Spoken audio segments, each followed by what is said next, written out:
Avis vascular centre మన దేశంలోనే the best varicose vein hospital.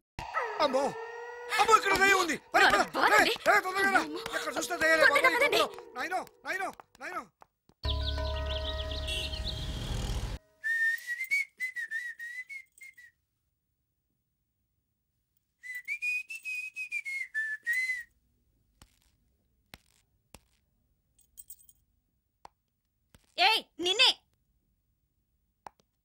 ఏ ఒళ్ళు తిమ్మిరిగా ఉందా? నన్నా నిన్నే వెధవేషాలేసి ఏం తెలియనట్టు నన్ను అంటావేంటి? మీరు దేని గురించి మాట్లాడుతున్నారో నాకు అర్థం కావట్లేదండి. వెధవ డ్రామాలు ఆడకు. ఏమైందే? నన్ను చూసి విజిలేస్తున్నాడు. విజిలేసినంత మాత్రాన ఒళ్ళో వాలిపోవడానికి నువ్వేమైనా అందగాడు అనుకుంటున్నావా? చిన్నపిల్లలు కూడా నీ మొహం చూస్తే జడుచుకుంటారు. ఎప్పుడైనా నీ మొహం నువ్వు అద్దంలో చూసుకున్నావా? విజిలేసింది సుందరం గారు కాదు, ఈ అబ్బాయి.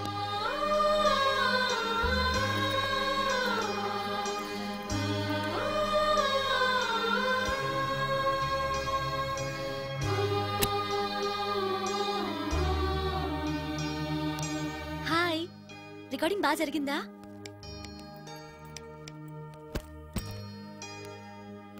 హలో, ఏంటి డల్ గా ఉన్నావు?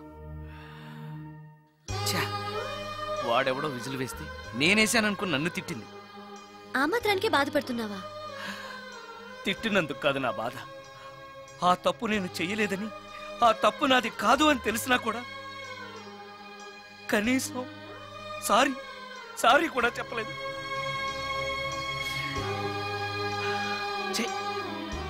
నేను నా మొహం అంతే. నా కర్మ. ఆ మనసు లేని వాళ్ళ గురించి ఆలోచించి మనసున్న నీలాంటి వాడు బాధపడకూడదు. నిన్ను చూసి నవ్విన వాళ్ళను, నిన్ను తిట్టిన వాళ్ళను ఒక్క మాట కూడా అనని సంస్కారం నీకుంది. అలాంటి నువ్వు అందగాడివి కాదని ఎవరన్నారు? నేను అందగాడినా? ఎగ్జాక్ట్లీ. రా చెప్తాను.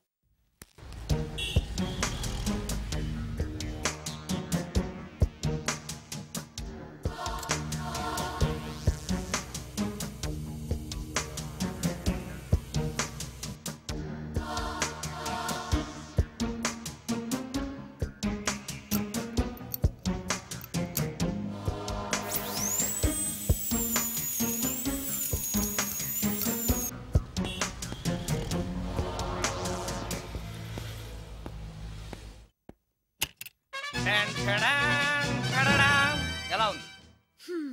అయ్యో, ఏంటి కాంబినేషన్? నీకు అస్సలు డ్రెస్ సెన్స్ లేదు. ఏ? మీ మ్యూజిక్ వాళ్ళంతా ఇంతే. నేను సెలెక్ట్ చేస్తాను, చూడు.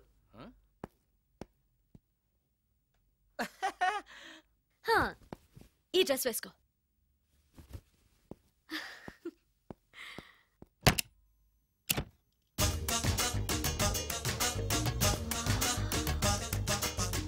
ఇప్పుడు yes, now you look smart. వెళ్ళి అద్దంలో చూసుకో. ఓకే. వద్దులే, అద్దం ఎప్పుడు నాకు అబద్ధమే చెప్తుంది.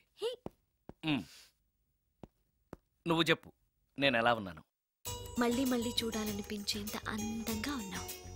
ఇప్పుడు నువ్వెవరికి విజిల్ వేయక్కర్లేదు. వాళ్లే నిన్ను విజిల్ వేసి పిలుస్తారు.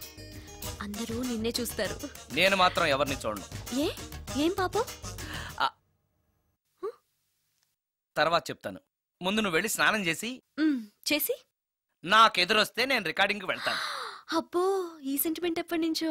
నన్ను అందగాడుగా మార్చిన దగ్గర నుంచి. 5 నిమిషాల్లో వచ్చేస్తాను. Okay okay.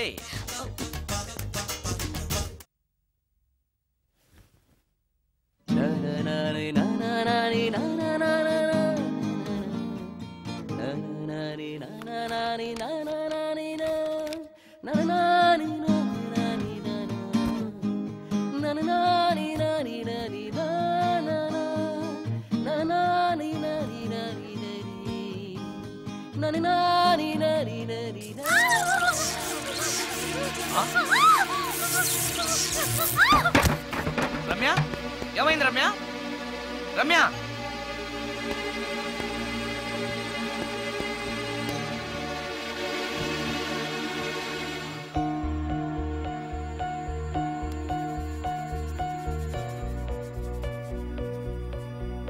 రమ్య, రమ్య, రమ్య, రమ్య, రమ్య.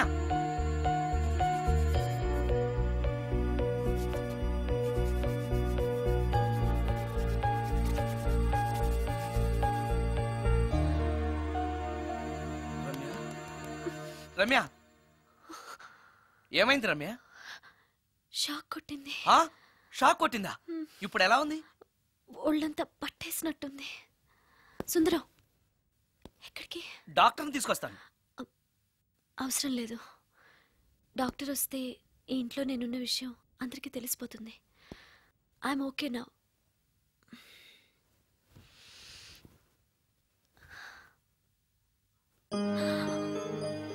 బాత్రూంలో నేను ఎలా ఉన్నాను?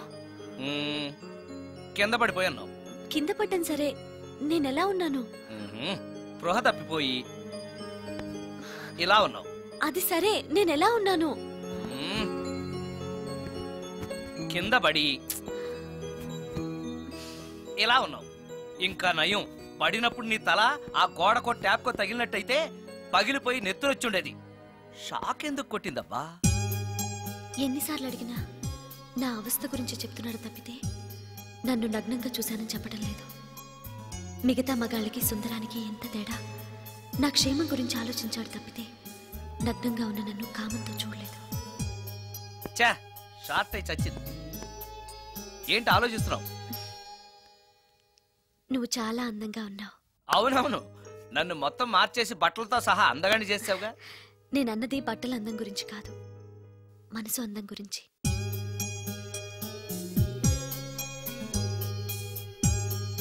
నీకో విషయం చెప్పాలి. చెప్పు. ఇప్పుడు కాదు, నువ్వు సాయంత్రం ఇంటికి వచ్చాక చెప్తాను. నేను కూడా ఒక విషయం చెప్పాలి. ఏంటది? నేను అప్పుడే చెప్తాను. వస్తాను.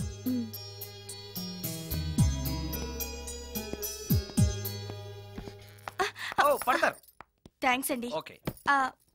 మిమ్మల్ని నేను ఎప్పుడు చూడలేదు. మీరెవరి కోసం వచ్చారు? నన్నెప్పుడు చూడకపోవడం ఏంటండి? నేనండి, సోడా బుడ్డి సుందరాన్ని. సుందరమా? నేనే. ఒక్క నిమిషం ఇక్కడే ఉండండి. ఏమండి? ఎందుకు? ఒక్క ఫోటో తీసుకుంటాను. మీ వాడింకా భోంచేయట్లేదా? అందుకు కాదండి, మా చెల్లెలికి పెళ్లి సంబంధాలు చూస్తున్నారు. మీ ఫోటో పంపుదామని. సారీ అండి, నేను ఆల్రెడీ ఇంకొక అమ్మాయిని ప్రేమిస్తున్నాను.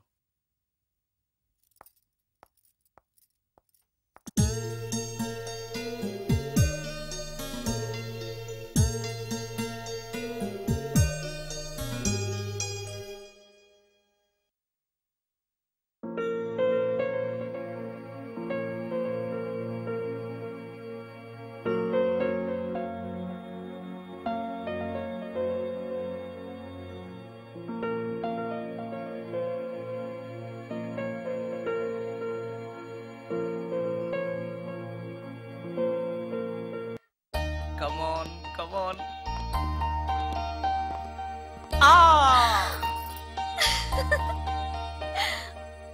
వావ్! భలేగా చేసావే. చాలా బాగుంది సుందరం. నువ్వు నాకు విషయం చెప్తానన్నావు, అది డెఫినెట్ గా నాకు నచ్చేదై ఉంటుంది. అందుకే ఇలా చేశాను. నువ్వు కూడా నాతో ఏదో చెప్పాలన్నావుగా, ముందు నువ్వే చెప్పు. No no, ladies first. ముందు నువ్వే చెప్పు. ఎవరి ముందు చెప్తే ఏంటి? సరే, నేనే చెప్తాను. నేను నచ్చానని, నన్ను ప్రేమిస్తున్నానని, పెళ్లి చేసుకుంటానని చెప్తుంది. నేను ఒక అతన్ని ప్రేమించాను. అతని పేరు కార్తిక్. యుఎస్ లో ఉన్న కార్తిక్కి ఫోన్ చేసి మా అక్క గురించి చెప్పాను. కొద్ది రోజులు మీ అక్క నుంచి తప్పించుకుంటే చాలు, తర్వాత నేను వచ్చేస్తాను అన్నాడు కార్తిక్. ఏం జరిగినా ఎవరితోనూ చెప్పుకోలేని ఒంటరి ఆడదాన్ని నేను.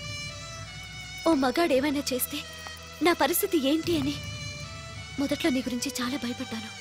కానీ వయసులో ఉన్న అమ్మాయి నగ్నంగా నీ కళ్ళెదుటే కనిపించినా ఆమె క్షేమం గురించే తప్ప ఆమె శరీరం గురించి ఆలోచించని గొప్ప మనిషివని తెలుసుకున్నాను. నువ్వే దిక్కని. జనం చేతులు జోడించి దండం పెట్టే దేవుడు కూడా తన భక్తుల్ని రక్షించలేకపోవచ్చు.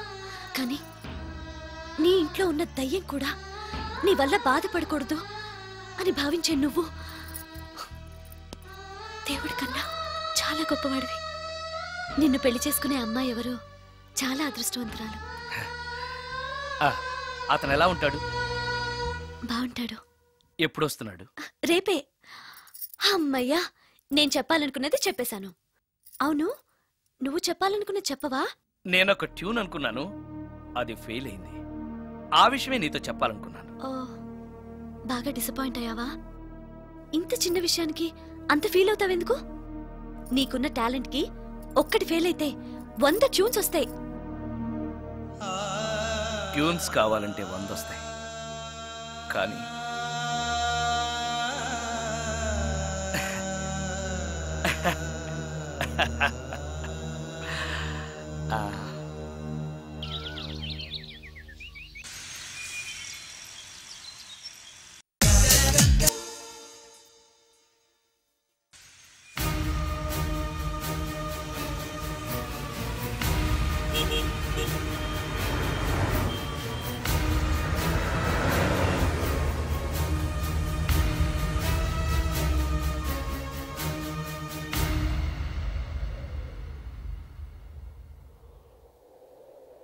సుందరం, మరికొద్ది నిమిషాల్లో నేను కార్తీక్తో వెళ్ళిపోతున్నాను.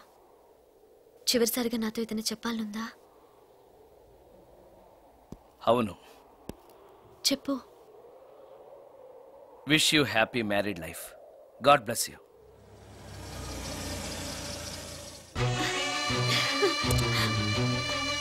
హాయ్ సుందరం, ఇతనే నా లవర్ కార్తిక్. హలో. ఇన్ని రోజులు నాకు ఆశ్రయం ఇచ్చి నన్ను సొంత మనిషిలో చూసుకున్నాడని చెప్పానే, ఆ సుందరం ఇతనే. Hi, I'm Karthik. హలో. మీ గురించి ఫోన్లో రమ్య చాలాసార్లు చెప్పింది. Anyway, nice to meet you. Okay.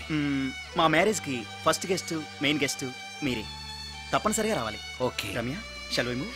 Yeah, వెళ్ళొస్తాను సుందరం. Let's go.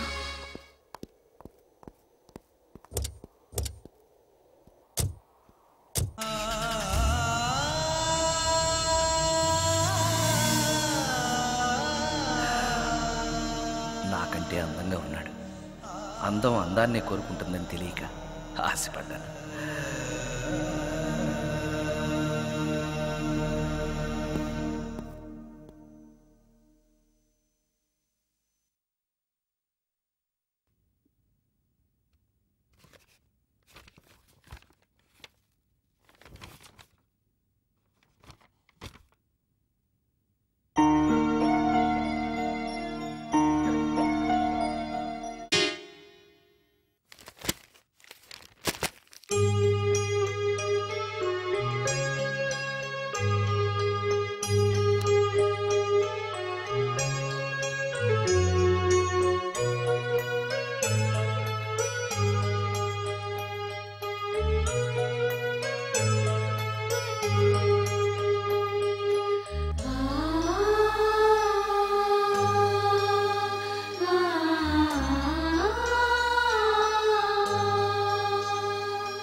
సుందరం, బాగున్నావా సుందరం? రమ్య, రమ్య, రమ్య, ఎక్కడున్నావు రమ్య? రమ్య! నేను రమ్యను కాని సుందరం, మోహినిని. మోహినియా? మోహిని ఏంటి? రమ్యగా బతకలేక చనిపోయి మోహినిగా మారాను. చనిపోవడమా? నువ్వు చనిపోవడం ఏమిటి? ఇక్కడ ఎక్కడ ఉన్నావు? ఎక్కడున్నావు రమ్య? రమ్య! ఆత్మాభిమానం చంపుకొని బ్రతకలేక చచ్చిపోయాను సుందరం. చచ్చిపోయావా? నువ్వు ప్రేమించిన వాడితో వెళితే సుఖపడతావు కదా అనుకుంటే ఎందుకు ఇలాంటి నిర్ణయం తీసుకున్నావు? ఏం జరిగింది రమ్య? కార్తీక్, మూడిగా ఉన్నవేంటి? చెప్పు కార్తీక్, ఎనీ ప్రాబ్లం? ఎలా చెప్పాలో అర్థం కావట్లేదు. దేని గురించి? నిన్ను పెళ్లి చేసుకోవటం మా ఇంట్లో వాళ్ళకి ఇష్టం లేదు. ఎందుకని? ఇన్నాళ్ళు పెళ్లి కాని కుర్రాడింట్లో ఉన్న నువ్వు శీలం పోగొట్టుకోలేదని నమ్మకం ఏంటని మా వాళ్ళు ఫీల్ అవుతున్నారు. కార్తీక్, ఫ్రాంక్గా చెప్పాలంటే నా ఫీలింగ్ కూడా అదే. అంత మాట అన్నాక బ్రతికి అతని దగ్గర ఉండటం కంటే చచ్చిపోయి మోహినిగా నీ దగ్గర ఉండాలనే వచ్చేశాను. నేను ఇక్కడ ఉండటం నీకు ఇష్టం లేకపోతే చెప్పు, వెళ్ళిపోతాను. వద్దు మోహిని, వద్దు, వెళ్ళొద్దు.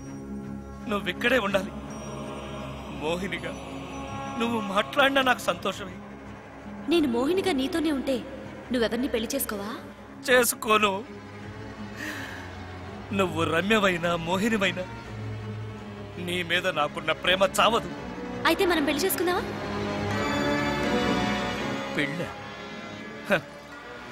నేను మనిషిని, నువ్వు దెయ్యానివి. మనిద్దరికి పెళ్ళెలా సాధ్యం? నువ్వు తలుచుకుంటే సాధ్యం అవుతుంది. ఎలా? ఏముంది, నువ్వు చచ్చిపోతావు, నా దగ్గరకు వచ్చేస్తావు, మనిద్దరం కలిసిపోతాం. ఓస్, ఇంతేనా? ప్రాణం తీసుకోవాలంటే భయంగా లేదా? నాకు ప్రాణం తీసుకోవాలంటే భయం కన్నా నీ దగ్గరకు వచ్చేస్తాన్న ఆనందమే ఎక్కువ.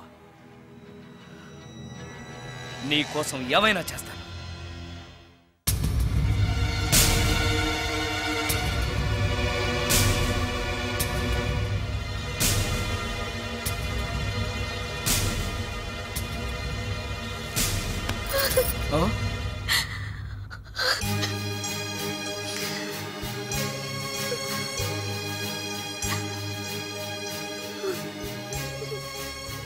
రమ్య,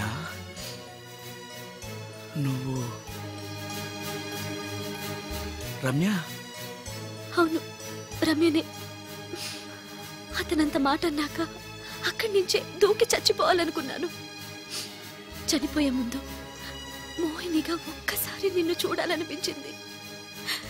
నా కోసం ప్రాణమైనా ఇచ్చే నిన్ను చూశాక నీతోనే ఉండిపోవాలనిపిస్తోంది. కుదరదు. ఏ? ఈ దెయ్యాలు వాడితోటి సంసారం చేయడం కష్టం. అలాగా?